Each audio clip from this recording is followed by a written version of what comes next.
bit of a breeze here. I'm taking you on a road trip.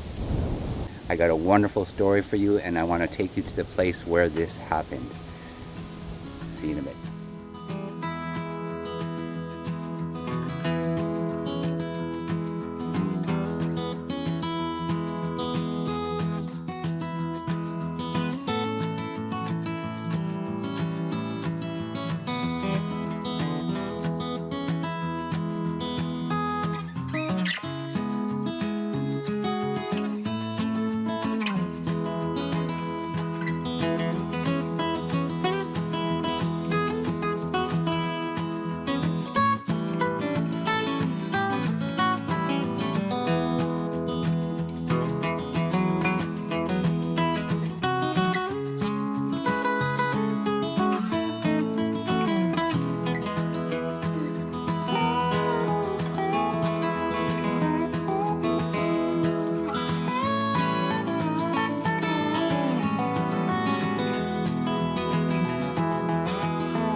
What they call the forestry trunk road. It's a lot of forestry, oil leases. We're going down a little river valley here.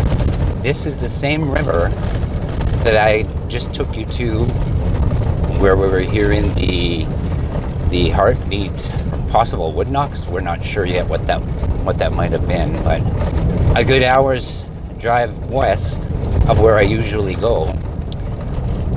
Same river.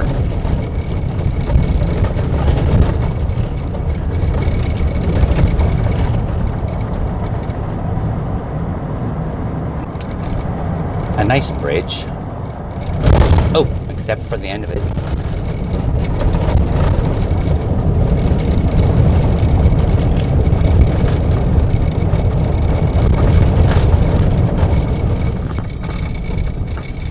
Anybody want to buy 120 acres of land?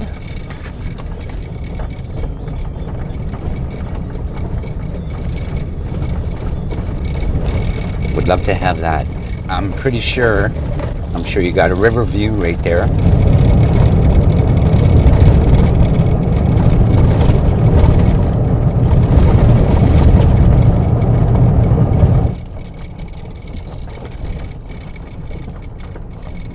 Okay, everybody, we used to come out here years and years and years ago picking blueberries. This is a pretty well used little trail right now. Keep your eyes open. One of the best Bigfoot stories I have ever heard took place back here. I just want to show you how dense this place is. It's beautiful back here.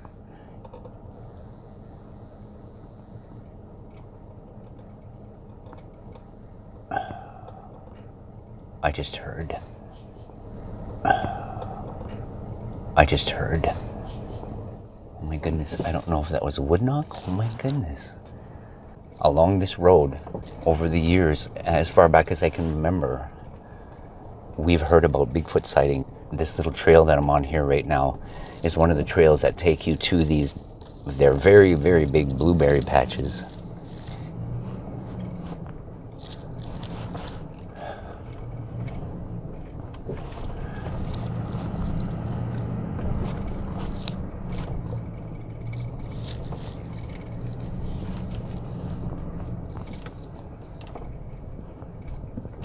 Look at that. Freshly cut pine tree. Jack pine. Quite a bit of logging takes place back here as well. No more clear cutting up here, which I'm happy about.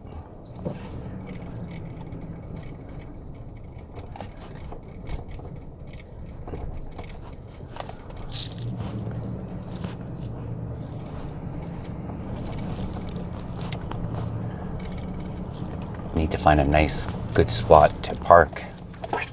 I wouldn't want to be meeting anybody on these little trails back here. I'm noticing on either side, you've got about a 6-7 foot drop on either side of these trails. So where are you gonna go, right?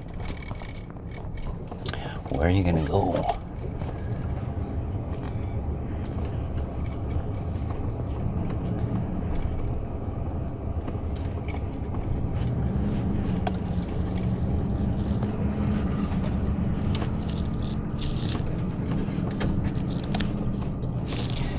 So I really hope there's places to turn around back here, but I think we will, oh yeah, it's a good spot right here.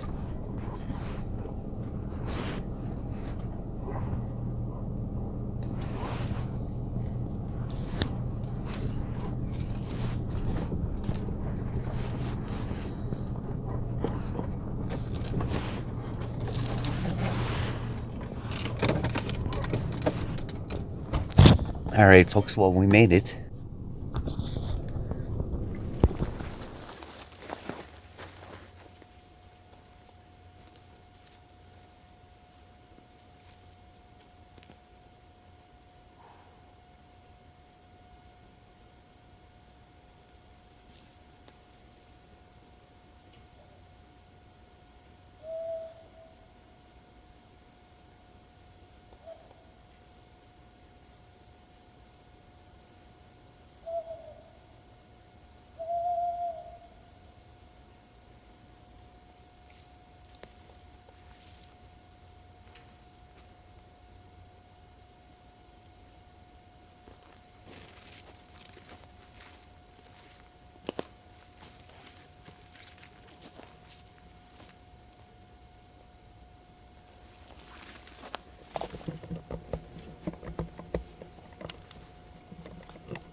The story I want to share with you right now, it's in this area. The air is so still. It's just still. Like I am not hearing birds, but I hear nothing. I hear nothing. Like the silence is almost deafening. And I'm going to put an area of this forest behind me, and this is right behind me back there. It was in a place like this. This whole area is pine trees. The story I want to share with you, it's an elderly gentleman. He's in his 70s now, and he lives near to our place, near to the farm. He grew up with one of my older brothers, and he worked out in this area for many, many years. I'm not sure if it was with the oil field or it could have been forestry. He worked out here for many, many years, and in this area, like a lot of people, a lot of locals know, this is the place to go picking blueberries, right? And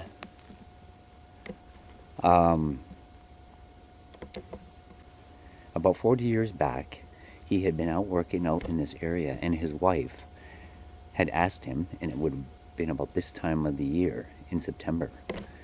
That's why I wanted to come now, because the blueberries are on the ground, right? And this is, I don't stray too far from my vehicles when I come out in here, out into this area, because grizzly bears, a lot of grizzly bears are in this area. And if I can find them, you can actually see their markings, like they will stand up. Like you've got a good 10 feet up on the trees, and you'll see these great big claw marks, right? The grizzlies will mark their territory that way, and there are a lot of them. I noticed driving in here, I've seen 2 or 3 trees. If I can, as you can see, the sun is setting. The sun is setting. If I have enough time, I will film one of those trees just to give you an idea of what the grizzly bears do. But anyway, about 40 years back, his wife had asked him to come and stop here in one of these back trails and check on the blueberries to see if they're ready. She wanted blueberries. And it would have been in the evening, probably about now, about 6:30 in the evening, supper time. He stopped, he pulled in here and checking on the berries. And he come over a little knoll, a little hill, and got out of his truck, and he was walking down into an area like what's behind me here. And he could see the blueberries on the ground. They were there. And the majority of them were blue. About 150 feet ahead of him, he thought there was fur there, and he was thinking grizzly, right? So he stopped and he gave a good whistle, and this thing stood up. He froze, like he said, I don't know how long. He just stood there, and like he was frozen in place. She Sasquatch turned and looked at him, bent down into the blueberries that were on the ground there, and picked this little baby up. Put it on her shoulder, and took off down into the pine trees. And now, but he didn't speak about this for many years, but he's one of the things that sticks and stays in his head is the little baby, because he could just see these big eyes looking at him as they went and disappeared into the pine trees. It just kept staring at him, even sure. It was almost like he couldn't process the information, what he'd just seen. He never believed in them before. And here is this female Sasquatch and a baby. He held that within him for many, many, many years. When I was sitting there visiting him and his wife, she told me right after he had finished telling me the story that he had never spoken about it for about 20 years later. And now he speaks about it freely because, he's getting up there in age, and, he said, I don't worry about what people think anymore. I can't get over the silence back here. If there's clans here, they don't know me. unless they know me through my clan that lives next to our property. I don't know if they do things like that, but yeah, so I'm a little on edge. Plus the grizzly bears, right? The grizzlies concern me more than anything because you won't even hear them, and they will follow you. They will follow you for miles, and you won't even know it. That's just some of the stuff that they will do, right? But it's so everywhere here in this area. This is the kind of forest that's here. Some pine trees. I actually do want to come back here and do a little bit of research because I know there's some beautiful, beautiful structures back in this area. Yeah, so the clans that are in here, they, as far as I know, they don't know me. But I'm pretty sure if I was to come back here a few times and use my flute and my whistle, and if I go near their structures, they're going to know. It's just something that they do, right? They know.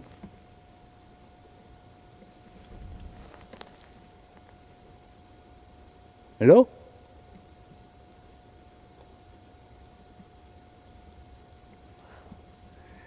Crazy quiet.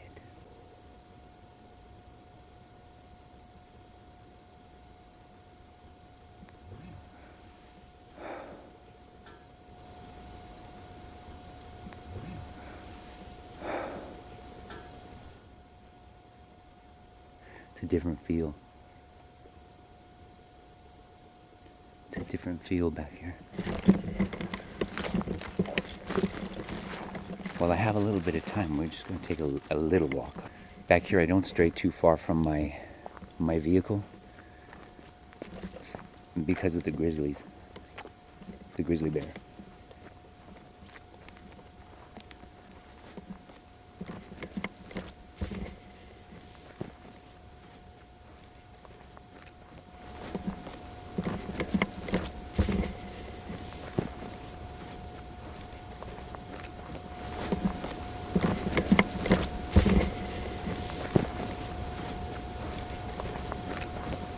And the ground here, you can't even hear me walking.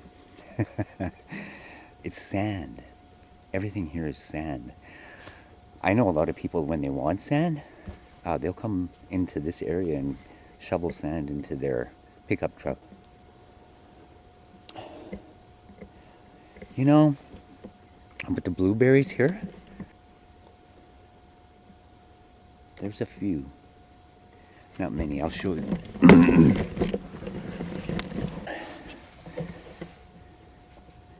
A few blueberries, but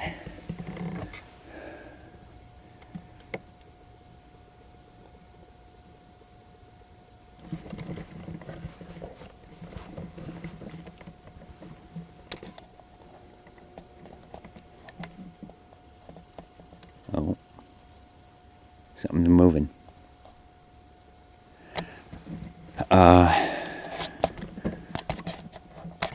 Let's just go for a little walk.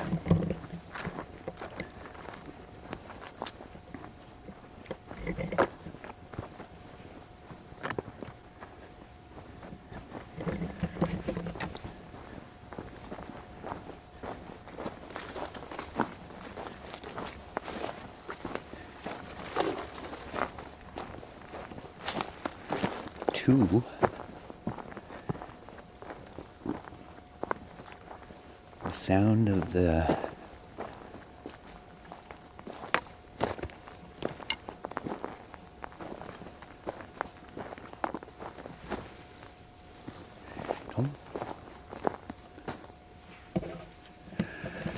I'm going to show you a spot.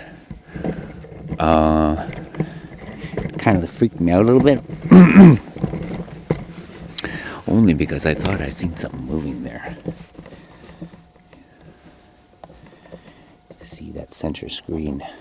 It's kind of up on a hill.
Okay, so that little squirrel, he's either doing that because I'm here, or there's something back there.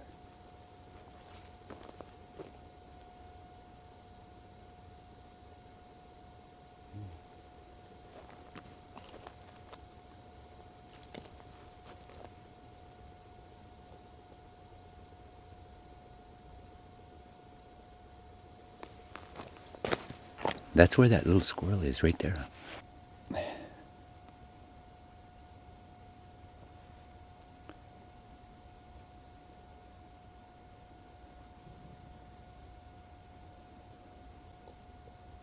Hmm.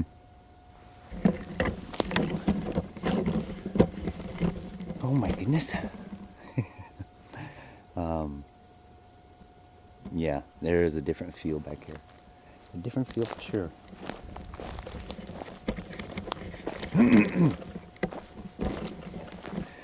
But I am running out of daylight, and I wanted to share that story with you in the place it happened and the time of year, right? Because, well, it's just, for me, it was the right thing to do. The sun has set. You can see there.